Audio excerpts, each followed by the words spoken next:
your brother from another mother, Evil Aniki, and today we're here in Little Tokyo for Nisei Week. There's a huge festival going on. It ends tomorrow, so it looks like this weekend's gonna be pretty big. Let's get inside and check it out.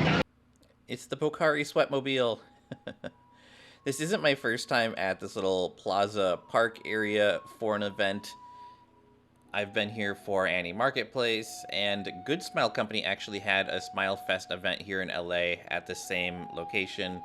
Nisei Week is also a yearly event, and it's happened before, and this is a week-long event as well, so this is towards the end of the event. There was only one more day of the event after this, which would have been Sunday, and that was mainly just a bunch of closing performances. I wish I could have gone, but I was very happy that I was able to make it out on Saturday, nonetheless. This place is great if you're looking to just come and relax. This is a great family atmosphere, especially for people who want to, maybe get a few drinks in. I was very mesmerized by this giant inflatable beer can. Had to get a photo with it. I also took some selfies for the gram and whatnot. Good summertime fun. But one of the booths here was actually the LA Metro. They were handing out some fans, and they were also handing out tap cards. Unfortunately, I didn't come around later to get the tap card, and by the time I came back, they'd already wrapped up and left, unfortunately. But they were special cherry blossom themed tap cards, which is really cool. They didn't come preloaded with any money. It's just a special tap card for the event, which, yeah, sure. I mean, I already have a tap card. I don't know how many tap cards you need. They're probably just trying to incentivize more people to take the metro. I really like the new Little Tokyo train station. It's just, man, the train station in general is just not very safe still. It's getting there, but yeah, I don't know. And I also don't live near a train station. I really want to move to be near a station. But here we are, we're checking out the DJ station over here, and this is really nice. They actually have a big covering for this stage. I've never seen them pull out a covering for this stage before, and I really, really like this. And I hope they do this for more future events, because, yeah, it's just so hot out. I mean, this was a very hot day. I was sweating a lot as well. Yeah, it was... The summer's been really rough this year. I don't know about you guys, but it's been pretty hot. But there's a ton of booths here, people selling food, people selling mini games, people selling books.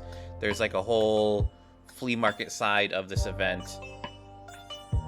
I actually didn't get anything to eat here at this event because I was going to get boba right after this. If you guys saw my Azur Lane video from a few days ago, I went straight to that after this event. But yeah, this is like a flea market as well, so a lot of people are selling like old dishes, old cups, VHS, old magazines, old books. Just a lot of like crazy stuff like, that you might not find elsewhere. A lot of it in Japanese. So shout out to all my weebs out there. If you're looking for old magazines with Pikachu and I think that might have been Dirty Pair, I don't know. Maybe an idol group. Not an idol group, but I don't remember. A Magical Girl cartoon. But the community center was actually open, and they had a bonsai exhibit on the first floor. I'm gonna go in and check that out. This whole building was pretty rough to be in. There was no AC, or if there was an AC, it was just very minimal. I don't know if that's to save money or whatnot, but it was pretty hot in this building. But these bonsais were pretty. This is a big room for such tiny little plants. Was just walking around checking things out. My understanding with bonsais is that most of them are just normal trees that people like force to be deformed. Like, that's kind of crazy, right? Like, I don't think they are meant to like be this small. It's just man-made desire to make them this small. This one's really cool. This one's like hanging out. Some of these are just so picturesque. I definitely stopped around and took some photos when I could get a chance to. But this room doesn't really have much going on besides the bonsais. I mean, there's a bench in here to chillax. If you're here with a group and you just want to come walk around and hang out, this is the spot. I wish there was like a little bit more going on here, but lots of room for these plants. I'm just really shocked that this building was open at all, because I've been here a few times and I've never been inside this building before, so it's really interesting. They had all these like posters up on their walls from previous events they did, but these events are all like from like the 80s and 70s and stuff, and it's just kind of wild. They also had a room exhibiting some old swords and even like a flintlock. So a lot of Japanese swords are still around these days, and you'll see like in Europe, a lot of the swords from Europe from around the same period aren't around.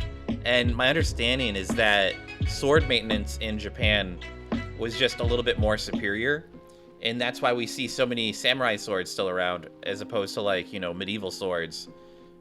Also in Europe, people would melt their swords down for like farm equipment later on, whereas in Japan the culture sort of dictated like if the samurai was like one with their blade or whatever, you know, it was like it was of the utmost importance to keep it maintained, and it was like your livelihood and your, you know, just kind of interesting in that sense.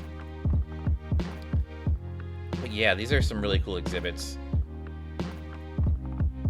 Again, you know, I've never been in this building, and I'm shocked that this is a thing. I don't know if these exhibits are here year-round, and if they just have a bunch of empty rooms generally. They also had an exhibit with some masks, which are pretty freaky. They had one people could touch, but there was a line for it, and it was really hot, and I didn't feel like waiting around too long. But all of these patterns on these masks here, like all the little fabric pillows that they're on, are all reminded me of like Demon Slayer, which is kind of cool. They had some on the walls as well, and these are the ones that like this one right here is what the one you could have held looked like as well. Look at that one. That one's freaky. Oh my god. These are cool though. I think these are all handmade. I think the artist was here as well. I don't think he spoke English. And yeah, it was just an interesting exhibit. Moving on, we're going to this doll toy exhibit. I think this was on another floor. It's kind of hard to remember. I know I had to travel between floors for a few of these exhibits. And yeah, another shot of the floor there for you guys. They had this Zodiac doll exhibit right there, and I think I took some pictures of a monkey in there, and we'll see that in a second. But yeah, here's the little monkey. Reminded me of Inkairi. Shout out to Inkairi. And then they had these dolls playing here, which were kind of cool. If I was a kid, you know, a million years ago, I would have loved to have that as a child. But yeah, just some really interesting, you know, dolls in here. I love figures and dolls in general, so just really cool poses and whatnot. And then back down on the first floor, they had some calligraphy classes as well. I totally missed this when I entered the building because I just went straight into the bonsai exhibit. But yeah, that's it for today's video, guys. Let me know what you guys thought of Nisei Week here in Little Tokyo, and I'll catch you guys in the next one. Bye-bye, and have a good one.